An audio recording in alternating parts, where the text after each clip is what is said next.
What's it, guys? So everybody loves the 14 to 18s, but unfortunately they can be plagued with some catastrophic issues. Now I know most people's minds immediately jump to lifters, but we're actually going to be addressing the transmission in today's video. So whether you got a 6L80 or in my case an 8L90, they're both known for being problematic. And so a lot of people like to poke fun and say that these trucks can't make it 100,000 miles on the factory trans. And unfortunately for a lot of people, that's the truth. My 2018 that I bought brand new and sold at 44,000 miles will jump forward 2 owners, and at 80,000 miles, it was getting a brand new 6L80 put in, which is just downright unacceptable. And so this truck only having 46,000 miles on it, I say we go ahead and get some of those preventative mods knocked out to hopefully keep this 8L90 running as cool and as long as humanly possible. 187, it's been up to 189 on our trans temp and 221 on the coolant temp.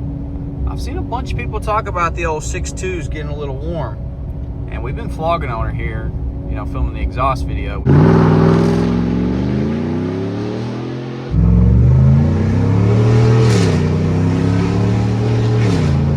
And 189 is the highest I've seen on the transmission. Now, of course, in this video that you're watching right now, we're doing the bypass for the trans. So it's currently 84 degrees out, which is not very hot, you know, 100 degrees over ambient temperature. I get it.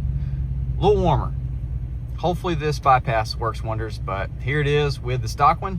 Now that we got that factory data, we can go ahead and install our new PPE thermal bypass valve, which is hopefully going to keep those transmission fluid temps much cooler, even though the peak 189 degrees that we saw here is completely normal and what most people are probably going to experience. GM says the normal operating temp for a 6L80 and an 8L90 is between 175 and 225 degrees, with the caveat being if you consistently see over 200, you probably got something going on, but a lot of that depends on where you live, whether it's super cold or super hot. But either way, by installing this guy right here, we are going to be eliminating the 2 potential issues that we could have with the stock piece. Now, unlike this, your factory unit has a thermostat in it which opens and closes, and so in a perfect world, when you crank your truck up cold, it's closed. It keeps all that fluid inside your transmission to warm up as quickly as possible, and then once it does, it opens up and sends that fluid to your trans cooler, which cools it and then sends it back here to go back in your transmission. Now, the first issue that you can have is they're connected, and so some of that hot fluid can actually get past the thermostat and go back in with the cooled.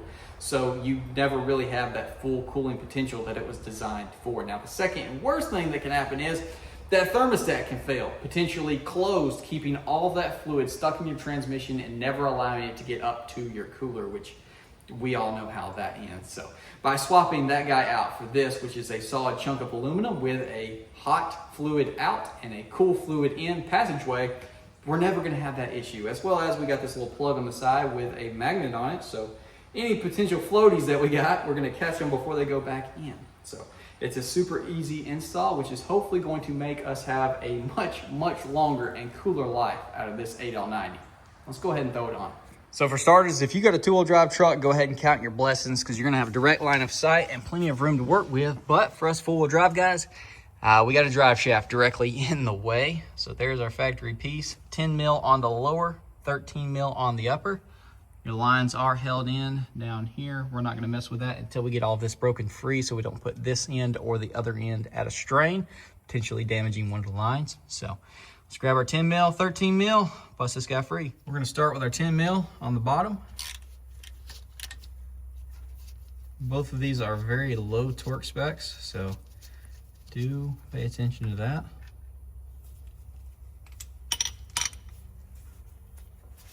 Should be able to wiggle this guy free.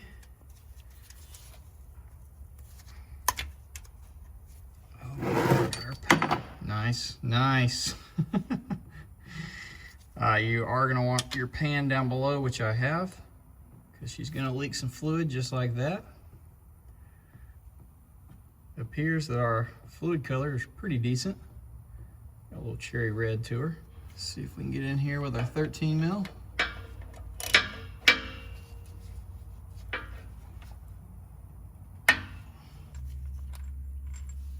Bolt is free.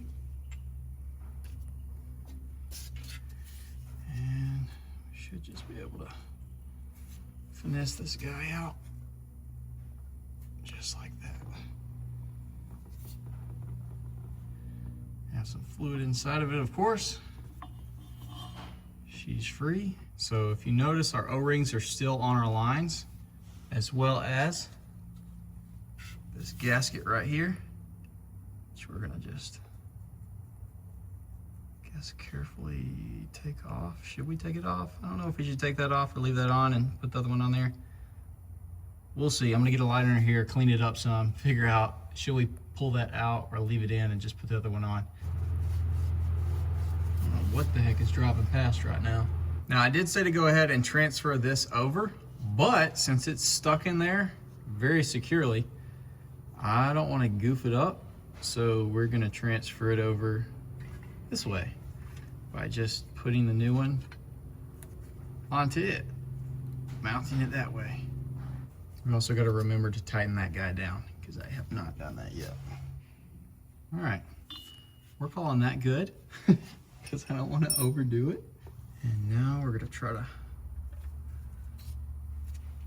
finesse our lines up in there in the correct way. I seem to be a little tweaked. Not ideal.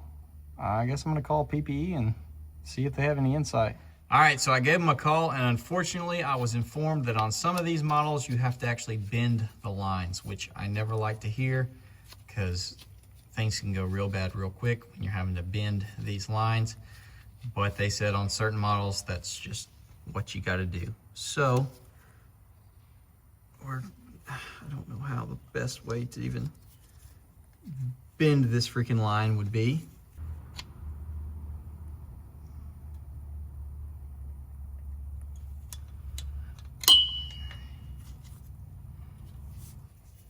We put her to it and bolt her in, and if we run into any leaking issues, we can, I guess, address that when that potentially happens. Hopefully it won't happen, but dang, brother. I think that's my neighbor deep bogging in the comments. Oh no. Did it pinch off? No, it didn't. All right. All right, I'm stopping before I break it. All right, well, that's got her held into place. Hopefully she don't leak, because that would be horrible, of course. Boom, that is her. All right, we should be absolutely golden. I'm gonna see if I can find some brake clean to get rid of all this liquid so we can tell if she leaks any. But other than that, I think we're time to crank this beast up.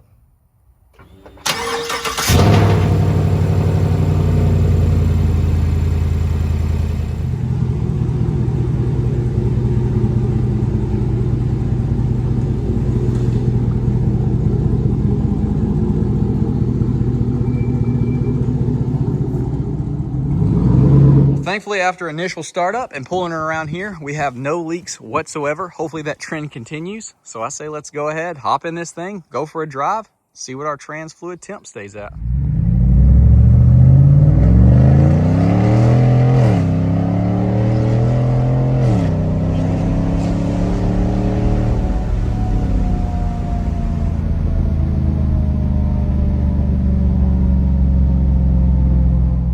Here's y'all a cold morning example. So we've been driving about 35 minutes and the trans fluid temp is at 109, so definitely running cool. And now we'll go ahead and hop to a warm day and I'll show you how it does then. Tell me that's not a Victory Red Chevy SS. Oh, it was. That thing was gorgeous. Holy crap. Anyways, update. I've driven the truck for about a week now, and today I've driven for over an hour, stopped at Home Depot, sat in traffic, highway, pretty much everywhere, driving normal stuff. And as you see, we are currently at 140 degrees. Now it is a little cooler, just dropped down to 69 from 70. I've seen 145 is the warmest it's gotten to today. And so it's definitely keeping it much, much cooler than the typical 180 to 190 degree that it would eventually get up to with driving around. Now, once again, it could be a potential issue for people that live in really cold climates, that fluid not being able to get warm enough for like potentially a long time or ever. I don't think there's going to be any of those issues here in Alabama because it doesn't really get that cold, but we'll have to do an update this winter when it gets, you know, down around freezing and whatnot to see, because you don't want it, you know, too cool. You do want the fluid to warm up to appropriate temperature to where it can, you know, pass through the entire transmission properly. But yeah, it's definitely doing its job. And the hottest I've seen it, which was the day that I installed this, was actually like 85 degrees. It's the warmest day we've had since then. It got up to 151 degrees, and that was with romping on it, driving normal, sitting in a drive-through for like 15 minutes. 151 was the warmest that it got, and then of course it went down, you know, as driving. But even right now you can see it, it's going down as we are cruising. Just got home from work, pulling up to the farm, and I guess this is going to be the conclusion to this install. Obviously, by all the clips that you've seen, it's clearly doing wonders. 140 degrees average. Instead of it deciding when it starts sending that fluid up to the transcooler, it's just constantly doing it. And yeah, it's clearly doing wonders. So I guess hopefully you did enjoy. Drop a comment, leave a like, subscribe if you're new, ring that bell notification. And if you have one of these on your truck, definitely let me know what your experience has been. And if you don't, drop a comment of what you've seen your trans temp get up to if you have some way of reading it.